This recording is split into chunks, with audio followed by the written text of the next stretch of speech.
Jesus. Okay. Oh! Welcome back. It is an absolute pleasure to be back with Sean and Bill, and we can't say it enough. It is such a pleasure to be back here with all of you beautiful, wonderful folk. Oh, Agreed. It's all the names we know and love. Look, just literally on this screen right here.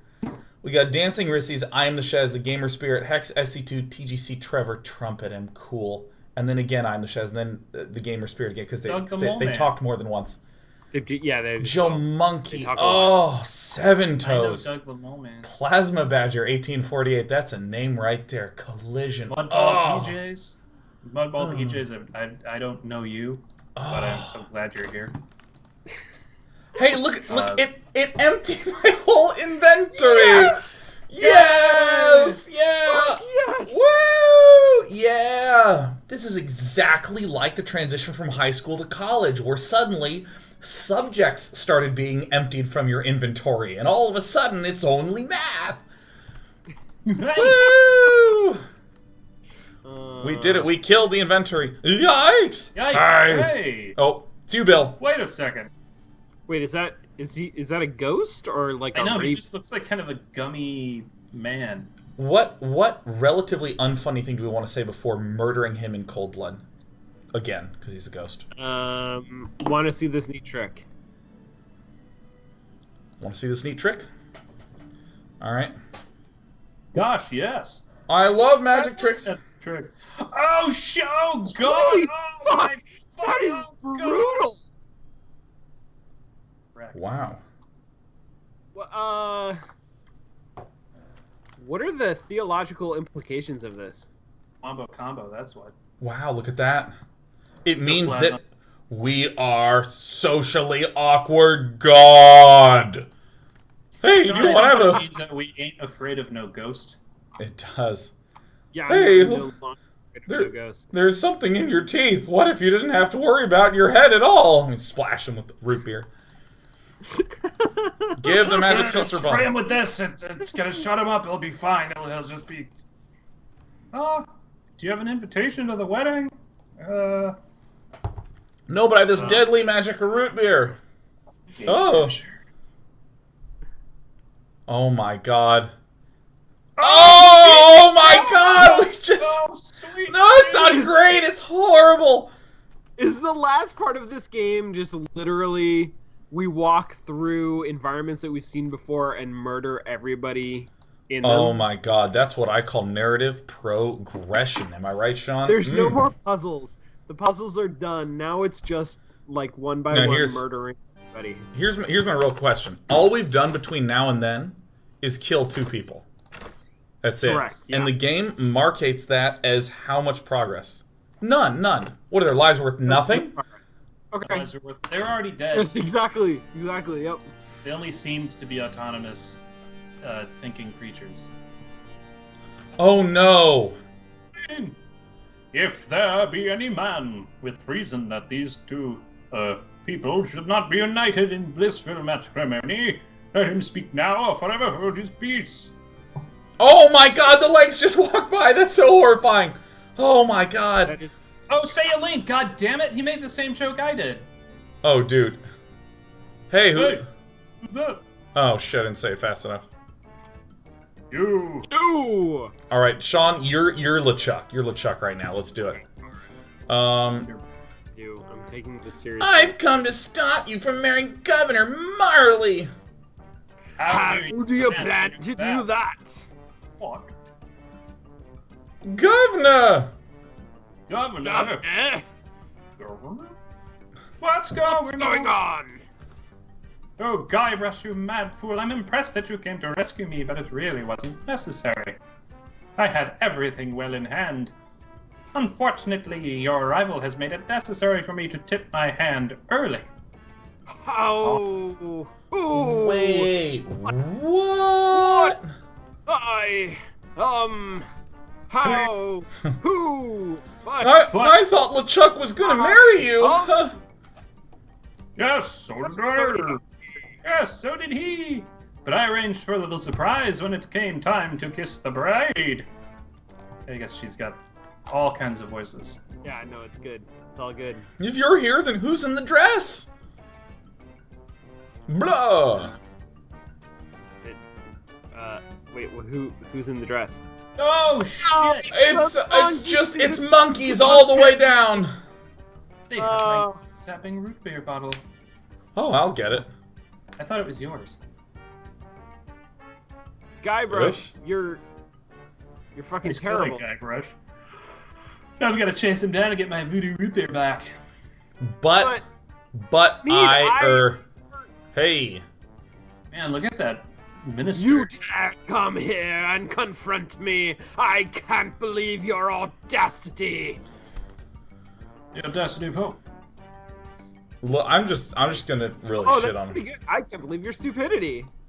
Well, I can't believe your stupidity. Oh yeah. Yeah. Well, I can't believe your frivolity. Oh no. I can't believe you. Oh my god, I can't believe your felicity! Woo! Well, I can't believe your mobility. I can't believe your, let's do virility. He really churns the babies out, man. I can't believe your virility. Well, I can't believe your fragility. I can't believe your top to bottom chat selection. I grow tired of you. Oh my god, his hands have become Sonic the Hedgehog's legs. Oh! And he's going in for the dunk. He's going for the dunk. Oh, Jesus. Oh no, dunk! For two! I do. Oh! He's on fire! Is this a lost state? Here he comes. What is going on here? Oh my god. Biff! Oh. Who? Yet What another in the Back to heck? the Future reference. Oh, I got this one. Good to see you, son. How's the ship? If you're interested in trading up, I can give you a fair price for it. Oh, Howdy, partner. You know, just by looking at you, I can tell you're a man of the world. Sonic the Hedgehog arm. A man with an eye for quality who knows a good bargain when he... Oh, I'm dead.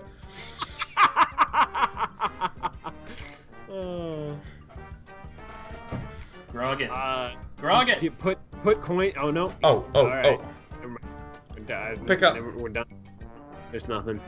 Pick up You- root beer. Use the root beer with the chuck. I don't think that's root beer. Oh, is it just Urgh. gas? Choke. Oh my god. He's using the sweat drops emoticon. Oh my... He's still in a skeleton. That's the precursor to Mortal Kombat. Fuck, dude. We're doing Instant an replay. instant replay. Seriously? Oh my... Mortal Kombat. Dun dun dun dun dun dun dun dun dun dun dun dun dun dun. Test your might. Fatality. Gim. Kaboom. Oh, Jesus Christ. Mom, I watched him die again and again and again, and that gave me the final 15%.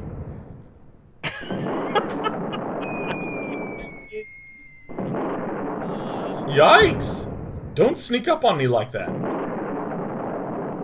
Sorry. That's okay. Yeah.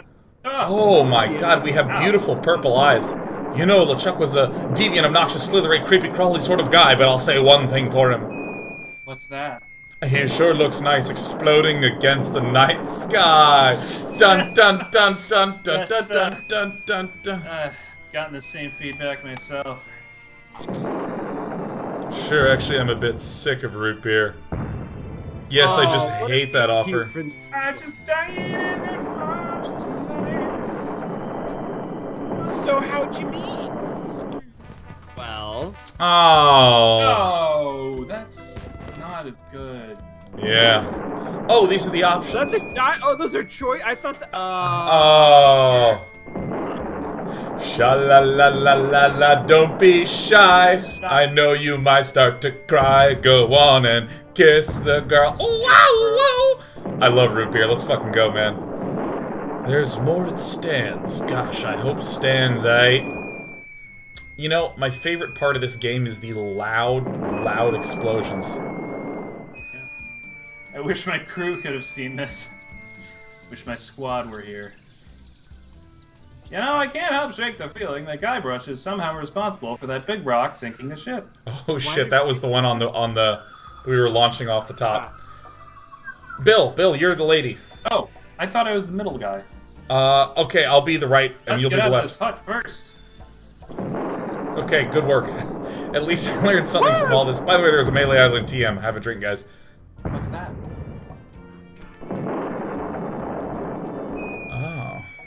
Never pay more than 20 bucks for a computer game. There you go. I like how to deal with frustration, disappointment, and irritating cynicism. That is what this channel's about. That's what this show is about.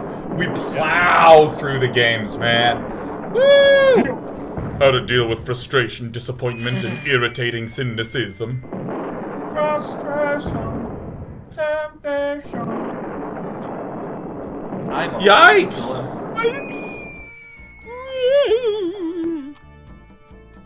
Sounds like something my husband would say. Yikes! The Secret of Ashley Madison. Featuring Spiffy as the dog in the bar. Wait, seriously? That's awesome. Orson Scott Card wrote the sword fighting insults. Nice. I thought they were a little... I guess he was, I thought they were a little politicized. He did go to the L school. Yeah, I know.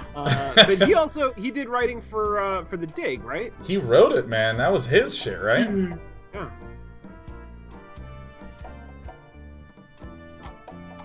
Okay. Alright, these people are all still probably going to be at GDC. So we're done, I guess, is what we did. So, okay, but I do want to sort of point out that last 15%, they're, like, what was that? That was the only time we've ever gotten to go from A to B, and that was it. We hit B, and it was like, great. Woo, yeah. Like, I loved that. Miss Meowza says, and TM as TM self. Soundtrack not available. This game's a little too, you know, it's too goddamn self-referential and sarcastic. So I mean, I know it's welcome to the hashtag 90s, and I know that they invented sarcasm, but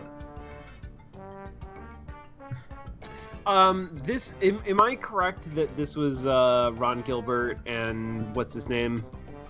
Yeah, Ron Gilbert and that one guy. Who's what's his name? I'm known, at least everyone I've ever known has been a what's his name. No, okay, I think his name is Trim Snapplers. I think it's Trim. Yeah. You guys are usually gonna out me for not Schwarzer. remembering the name. Yeah, it was Jim Tony- Schaefer. I think it's Tim Tony Schafer. Sherman, Yeah. actually. Tim Schafer and Ron Gilbert this was like their first LucasArts game, right? Am I wrong I mean, about that that? sounds- I remember that sounds hearing an realistic. anecdote about how like the two of them. I'm gonna get this all wrong because this was 10 years ago, but the two of them were hired as puzzle designers, and they wrote in like a sample narrative in order to like string together all of the puzzles that they designed. And like they weren't dialogue writers. This specifically, the point of the story is they thought somebody was going to come in and write dialogue for the game, and then nobody ever did.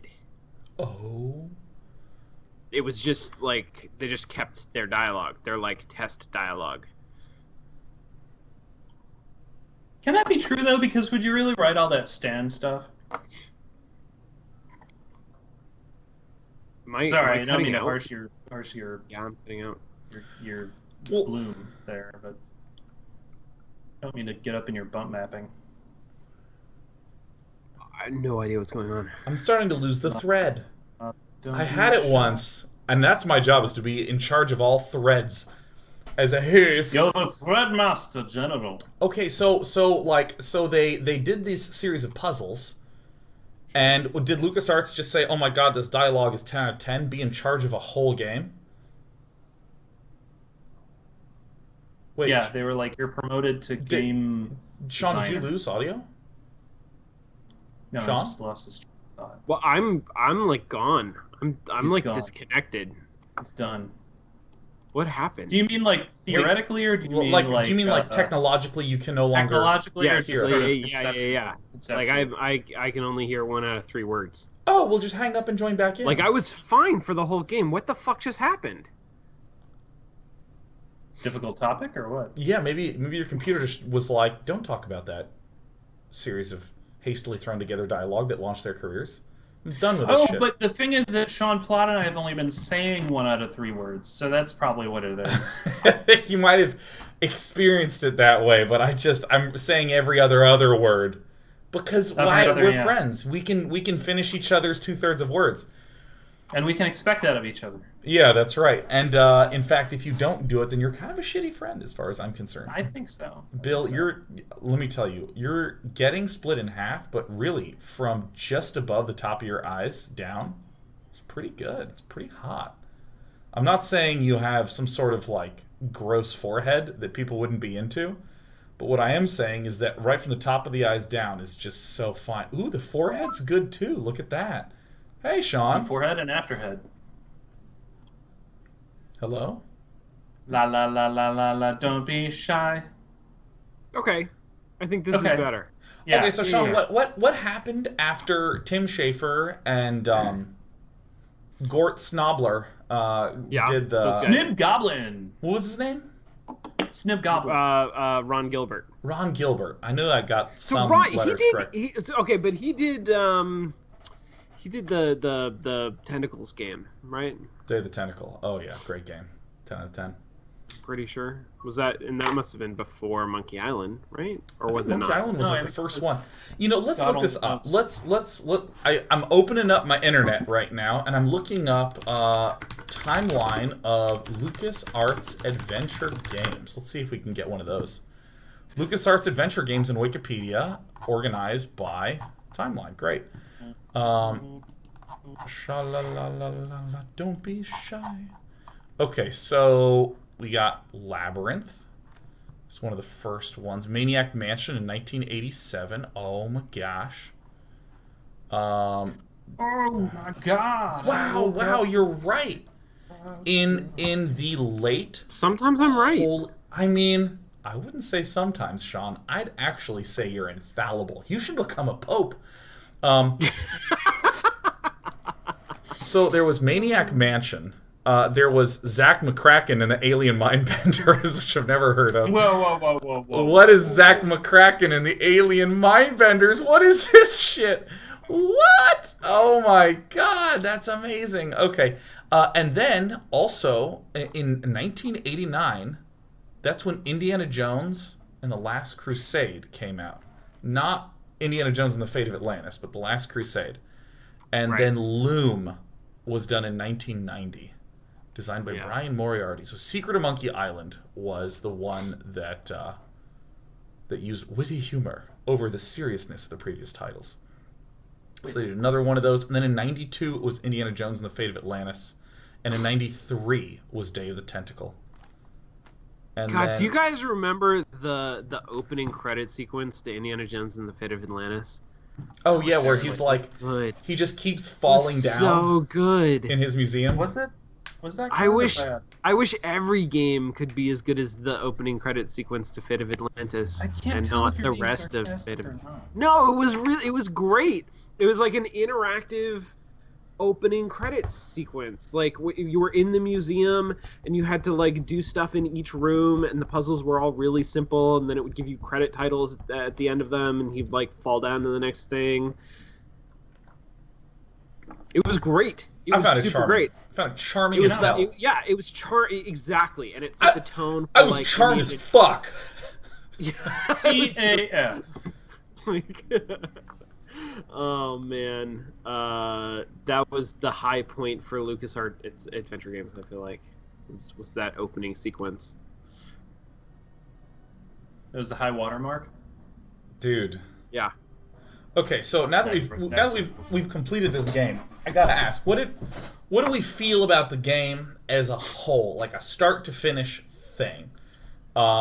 And I'm just going to say, in our analysis, we are disallowed from referencing the percent completion on the save file, because I think that's a brand new thing they just threw in. Yeah, that's fine. That's totally fine. Yeah. I don't know if either of you wish to start. It is okay. So but it is divided into 3 parts. Like it's a 3-act story, and I will say that the 3rd act is like a bullshit act. It's just, I mean, it was. It's a classic 2-act structure. Super weird. Right. No, it was super weird. It was With a incredibly third short. act ending. It was incredibly short. Like it provided a narrative resolution, but there were no puzzles in the sense that we had discovered puzzles up to that point. And in some ways, I feel like that makes some of those puzzles are fucking ridiculous. I prefer a game that doesn't have them, but it was just 10 minutes of spraying ghosts. Of murdering people. Right? It's Am I wrong? all right, okay, what should the interactive the element thing at this is- point be? Murder! Maybe Kill! you don't like destroying ghosts, but I gotta tell you, You busting were makes into me it? feel good. No, I mean, Okay, all right, that's fair. no, I mean, it's All right, sort I of... can't argue with that. I loved it. Um, It gave me a hard out at 9. That's so stupid. I had to... That was really dumb. Oh, God. It's like an incredibly classic premise. Boy meets girl. No. But this Girl meets ghost. this humorous, campy pirate adventure that they ripped off for Pirates of the Caribbean is great. It's a great It's idea. kind of, you're right. It is kind of a tale as old as time. It's not. Beauty It's not. I and think, the root I think beer. Lucky I mean, it's a good invented point. it. I just... I mean, I think, because it's not, it's not Blackbeard or Robinson Crusoe or Bluetooth. I don't even know pirates. I guess it's sort of Goonies. It's sort of Goonies. But it's like a wacky pirate adventure. Yeah. And I think that's great. I think that's super awesome. I thought the first half of the game was generally pretty good. I think there's a reason why I had forgotten that the second half of the game existed. Yeah. Yeah. Once you get to the island that is the game's namesake, it's just... Game's sake. I really feel like this is the ultimate, example of an adventure game. If you're in a class where you have to teach archetypal, versions of each game, if you platformer, original Mario, right? Just gonna give them that. If you want to do point and click adventure game, you're gonna give them Secret of Monkey Island, because none of the characters were really developed more so than functional. They were functional plus opportunities for quips. All the puzzles are ridiculous. A sort of fantastical world that's really interesting and intriguing to drive you forward more so than anything character related whatsoever. And then, a couple cute mechanics in there, and boom, done. Boom, done. I want to jump in here and say that for record-keeping purposes, the Pirates of the Caribbean ride at Disneyland came out in 1967. Yeah, but it was... The ride ripped off the game. No. The movie ripped off the game. The ride was not nearly as campy, and still isn't. But the addition of Johnny Depp stuff has softened it. The ride, especially when it opened, was pretty downright dark. Really? Yeah. What was the Pirates of the Caribbean ride like when it opened? Actually, Glad you asked. Yeah, explain it to me as someone who has never been on the Pirates of the Caribbean ride and only watched the first movie. We open on a boat. You sail. Okay, so it's a dark ride. Wait. Okay, do you mean there's not a lot of lights, or do you mean it's gritty and deals with death? I mean the technical game design term, dark ride, where you are in a car that goes from room to room, each room portraying environmentally some kind of a narrative, and the whole thing stringing together to tell a story. So it's like Thanksgiving.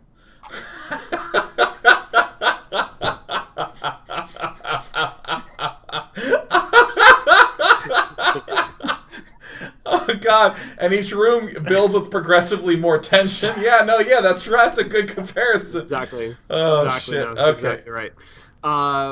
So you go in, and it starts with this sort of very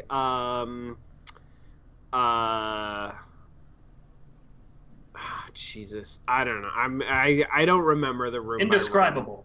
I don't remember the room by room. Sure, sure. It is a progression of pirate stories from the sort of like Robinson Crusoe. It's not Robin. What Long John Silver, from the like Long John Silver pirate adventure idealization of a pirate's life to like, oh shit, these are terrible people who rape and murder the inhabitants of the villages that they raid.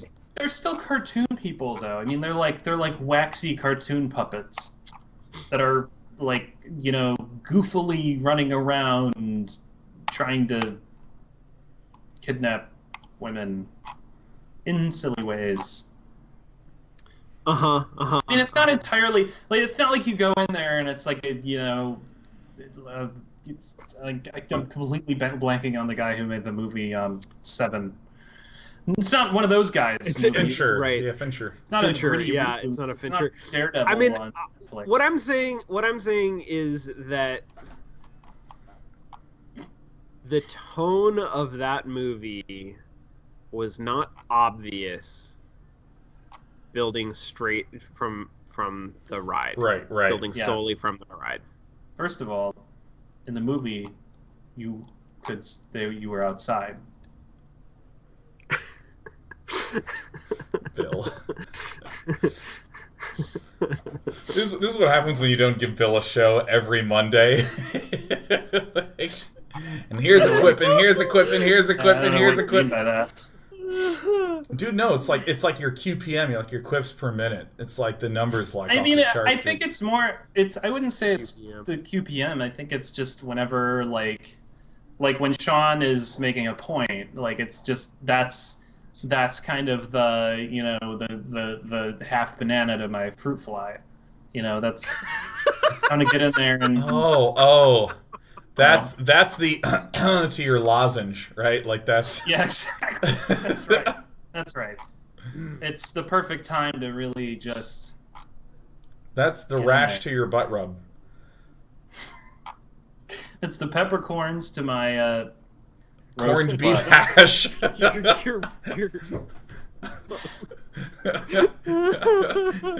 Oh, that's so good. But I mean, that like, I'm trying to wonder, like, we're there. That's a weird phrase. I'm trying to wonder. I'm trying to remember any of the pirate media that I know that's popular outside of like tips for talking to the pirate in your life. Try to remember the pirate media that's popular. Start a conversation. And I can't do it. Like I only remember Pirates of the Caribbean. Like, were there other piratey themed things around then? Yeah, so pirate Long John Silver is the like classic famous proto pirate story. As well as fast food restaurant, right? As well as restaurant. It's also the pirate themed restaurant of choice. And the admittedly, like, the Muppet version, the Muppet take on Long John Silver is a what is that? What's the name of that? It's not Long John Silver. It's Muppet Treasure Island, according to Treasure Island. Treasure Island. Oh, Thank yeah. you. So Treasure Island is the is sort of the classic. And when the Muppets did it, they like injected a level of like cartoony, silly humor that is closer to what we see in Monkey Island and Johnny Depp's Pirates of the Caribbean. But I thought Muppet Treasure Island came out in like the late 90s. Well, I feel like there was this period where there were several pirate movies that were released, like in the 90s, that did like terribly at box office. So there was like there's a big wane of pirates.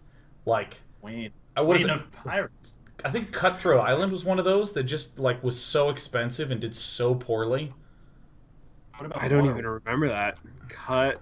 God, I feel like I have some memory of historical significance of pirate media. And I mean, the reason I bring it up is that, yeah, I feel like this is the tone that I kind of associate with piratey things. You know, the sort of, it's almost like silly swashbuckling. It's like high adventure and goofiness. You sure you're not thinking of parodies? But this is more goofiness than high adventure, honestly. Not This is like Yeah. Parody things, not piratey. this is oh, I see what you're doing now. Parody. That's very funny. Parody. Oh, It takes it's a while to it's really get it out. parity. Oh, it's very. I didn't even make the parody connection. Yeah. Okay, so Monkey Island really is a parody of Treasure Island. Oh. Right? Shit. Is it? Okay. Like it takes the sort of I mean, I don't know. Is Ghost Pirates like where were Ghost Pirates before Monkey Island? Shit. Ghost Pirates. Boy. Oh. Wow. Well, here's the thing. Okay, I'm gonna bring this all the way back, like, because we were asking the question, Yeah, like, what did you think of the game? How was the game? How was it for you? The game was good. The game was good. Like all adventure games, and especially LucasArts adventure games, it went on for too long, and it got worse as it went on. Yes. But generally, I thought it was very good. I love insult sword fighting. That is one of my so favorite good. mechanics in any game. You know, That's an incredibly broad statement for me to make, but no, I'm gonna. What the fuck? I'll say it. Yeah, no, that's right. Just make huge claims like adventure gaming will never come back to life again. Just like, all right, it's your show, bye. It died in my lap this morning. I think there's really something to be said about those very particular weird mechanics that are like really. I don't want to call it polarizing, but it's like a strong mechanic that some people, it will really resonate with them, and some people won't really like them. But you get like the whole spectrum in between too. It's not just like literally straight polarizing. What I'm trying to say is that there's a lot of big media, like large scale media, that's created, and I think the best example of what I'm going to talk about is the Marvel movies, where there's a lot of really functional stuff that as a result is very forgettable. Like, I think most famously, the music in the Marvel Cinematic Universe. Like, try to think of one song from the Marvel Cinematic Universe in any of those movies. And there's actually a great video that I'll link in chat about it, where it's just very neutral, deliberately supposed to be in the background kind of music. And that is an example of, I am making some sort of creative media, and here's a piece to it that I just want to be solid. Not like mind-blowing, unique, crazy, weird, kooky, sort of stick out. Like the music in the movie La La Land, I remember very clearly. Right. But just that sort of well-rounded thing, you will indeed wind up not offending a lot of people. And I use the word offend broadly. You will wind up making almost all people go, oh, okay, this is good, this is solid, this is fine. Fine. But what you won't get is that 10 out of 10, oh my gosh, that's amazing. And that makes me think a lot about the, insult sword fighting is, one of the most memorable mechanics out there. Like, I remembered very little about Secret of Monkey Island. I don't even think I got to the point where there was insult sword fighting, but I remember that there was insult sword fighting when we were going into the game. Because it's just it's so out there. But like waist-high cover in a third-person shooter, okay. I mean, it's like, it's a safe mechanic. It's a safe choice that no one's gonna be like, oh, dude, the waist-high cover in this game really stood out to me. I mean, I'm sure there are examples of that, but like, it's sort of just redundant. Not redundant, but it's used and reused because it's very, very safe. And I don't know, this is something that I really cherish about games released in the 90s and early 2000s, that there was just a lot of like risky mechanics that were put in. No, totally. And we take some of that for granted because the ones that worked have become ubiquitous, or at least sort of like are culturally ubiquitous, even if they're not in games anymore. But Sean, you're sort of describing the Mark Bullis theory of sevens, right? I was just going to say that. Oh yeah. Yeah, theory of sevens. Sean, you want to break down that theory of sevens? No, I feel like we all know what I'm talking about, so that's probably fine.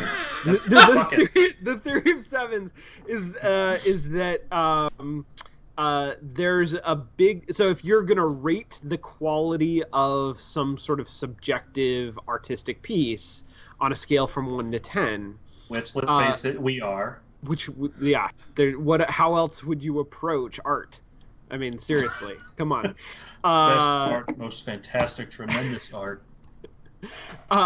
You're gonna have a couple of different categories of high quality art, and one of them is stuff that gets rated 10. But stuff that gets rated 10 is going to consistently also tend to get rated low by other people.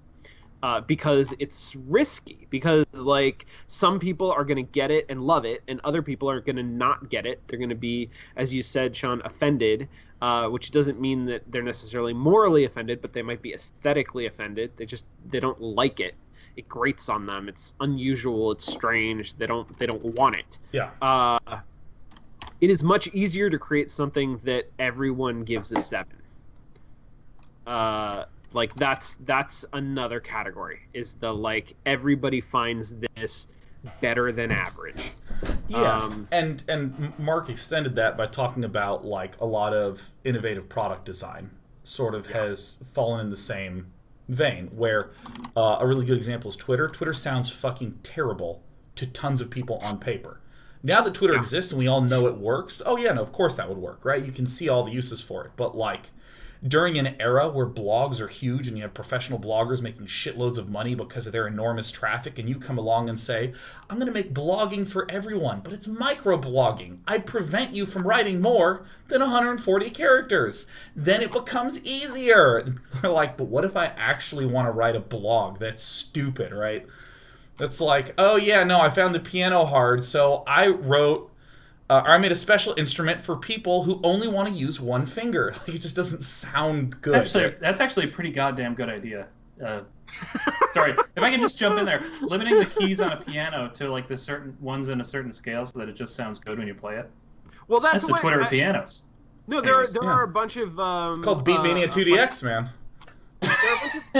You've done it. Okay, I know zero about music theory, but there are a bunch of iOS apps that give you, like, some kind of... It's often grid-based input, which I don't understand, but people who know what I'm talking about probably know why. Sample not pad. a synthesizer, a sample pad. What do you call it? Sample but you pad. can A sequencer. Okay, whatever. Fine, I don't know. It's the sequencer. It's You cosmic key. end up, like, you can play music and it sounds pretty good. Where you're just riffing because it's all, like, designed to work together, right? It's in I don't even know, key or it's in clef. We call them together. We call them harmonious realms.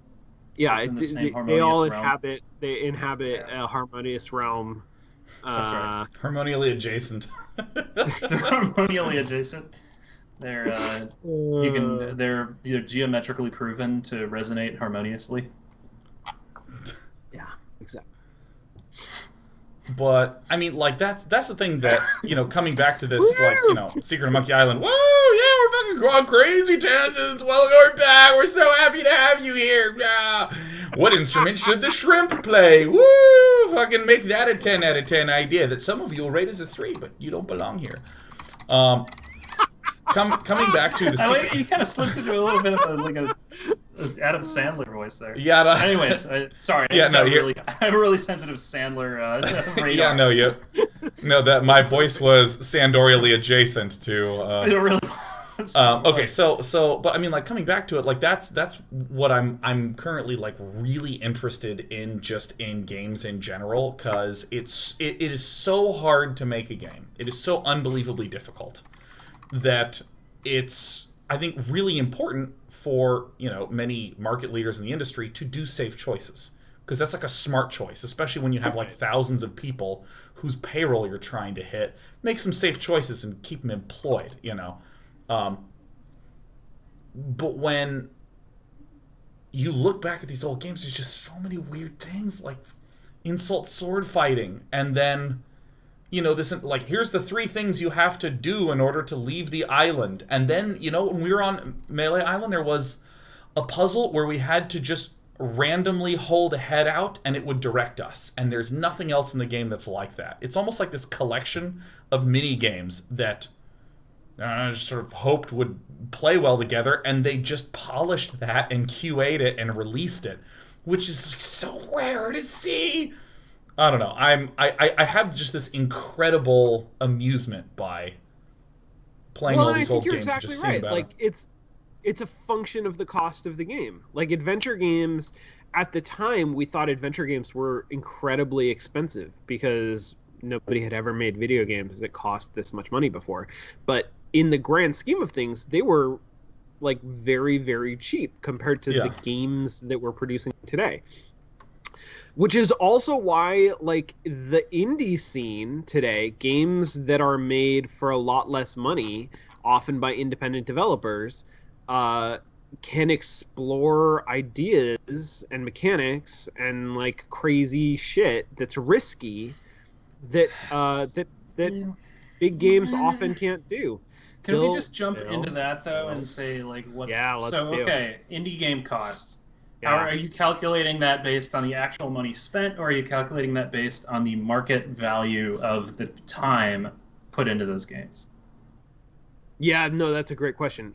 Both, I think, are incredibly low compared to Call of Duty, right? Sure. But they are super different numbers, and we often confuse them.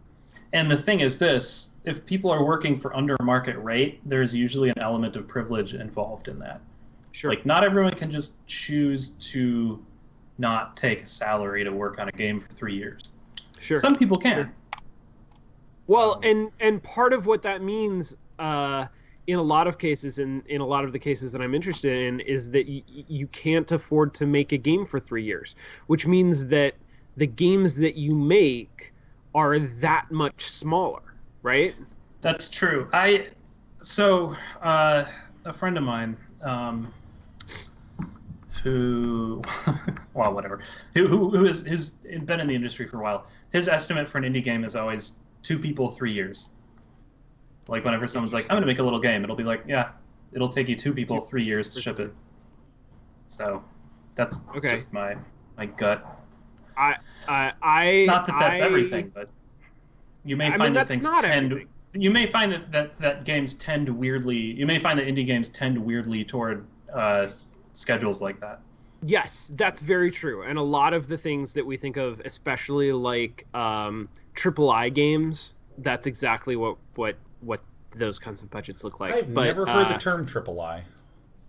Yeah, it's pronounced. Or were you saying AAA, but because we just played a pirate themed game? No, it's. It's a goofy term. Actually, speaking of Tim Schafer, like, you can think of Double Fine as like AAA, where it's like independent but established. Okay. I was thinking like iPhone games. Like, we made a great iPhone as AAA. Yeah, you're not wrong. You're not wrong. Yeah. Oh shit! It's the bigger, flashier, better marketed indie games, and they tend to be 2 people for 3 years. That tends to be approximately the scope of them. Yeah. But there are also great games. I mean, like, I keep coming back to like Kara Ellison's Sacrilege, which is one of my all-time favorite games, and that's. You know, I don't know how long it took her to make that, but it wasn't 3 years. I can tell you that. But are there content packages? What's the ARPU? There aren't. There are none. It's an incredibly risky game. Like, it doesn't fit the industry standard. It has no poo. So I guess my 2 questions are this, right? Like, here's how I've been thinking. I've become more excited lately about games that don't have to make anyone a living. So, like, my question is this: did that game have to make anyone a living? And if it did, how much did it earn? I don't know the answer to that question. But if it didn't have to make anyone a living, I don't care how much it earns. So Right. here's what we're gonna close out this segment. Bill, I have an important question for you that I still haven't gotten. I still haven't wrestled it from your mouth. Nice. What'd you think of Monkey Island, man? I thought it was not. We got stuck. We got stuck a lot, and I think I'm finding that is like probably the most important factor as to how much I enjoy the games that we play is like how stuck we get. Oh. But you also don't want to get too. You don't want to get not stuck at all, right? You want to get stuck just the right amount. It's the quality of friction, right? To friction. You need to look at the quality of friction, and when you're in the pirate ship, it's the motion on the ocean. Exactly. And for you, this was a little bit too viscous. You need something that's a little bit more. It was a little too consistency. Flow. Yeah, that's right. Yeah. I need something. I think it's lubricated a little bit better. That's right. You're supposed to be able to. What is it? It's if you punch it, it's supposed to get harder for a moment. It's non-Euclidean. Oh solids. yeah, that's anti-Newtonian. Not non-Newtonian. What the fuck is that called? The harder you push, the harder it gets. It's it's not metamaterial. Oobleck. It's not a condensate. It's some word like that. The non-Newtonian fluids. It's a Farfig Newton. Oh, what the fuck is that called? It's gonna drive me insane. I think it's called a flubber. I just wrote non-Newtonian fluid. Fluid. Yeah. Yeah, no, there's some word for it. It's when you take water and you mix it with cornstarch. So what we're talking about is that it's called oobleck. Yeah, oobleck. Yeah, it's where with most fluids, the faster the higher your velocity, the easier it is to cut through the fluid. So water behaves this way. But the opposite is a non-Newtonian fluid, which is where when you increase the velocity, the fluid resists it more. The resistance is proportional to the velocity. So if you can step on it and stop moving and you'll sink into it really easily, but if you stomp on it, you can just walk across it. It's basically the coolest thing if you're a basilisk lizard running just fast. Oh yes. Yeah. That guy. That little guy. But I mean, I know you commented on the stuckness, but what about just like the quality of the mechanics in the game?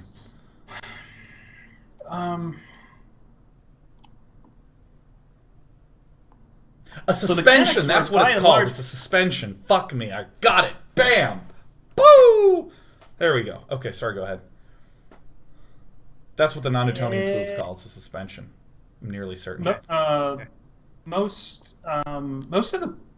Pretty much all the game mechanics were the same as always, right? They were just grab an item, use an item. I mean, there was the insult sword fighting. That was interesting. That didn't knock my socks off the same way that I think it would have had I encountered it when I was younger at that point in time. Sure. I don't know. Can I just point out like how relieved, elated, gratified we all were when it cleared out our inventory? Like there's something about that inventory mechanic that is it's oppressive. It's oppressive, exactly. And I don't know that there's enough acknowledgement of that within these games. I feel like there's the potential for that to like really have some resonance with the story. That, there are moments when you just gather way too much shit and then you get to clear it out and feel good. And I don't this game almost sort of takes advantage of that, but I don't feel like it does it in a particularly self-aware way. You want to, you do regularly want to eliminate your stuff, otherwise you'll get just blocked up. I gotta say, stopped up inventory. And then you'll be feeling all non-Newtonian all day. Yeah, exactly. I really feel like The Room was a really good example of like the same sort of essence of inventory without having it, where you got a little mechanical puzzle that was its own thing, and you could solve it without anything at all. Except that sometimes there were some very clear slots missing. And you would expend the item to place it into the slot. So you kind of wound up with this growing and shrinking list of item needs and inventory stuff. And I like that quite a lot. That's cool. Also, I just want to say, if anyone wanted to do a sort of blue humor re-edit of this episode, it's a good one. There's a lot of good material here.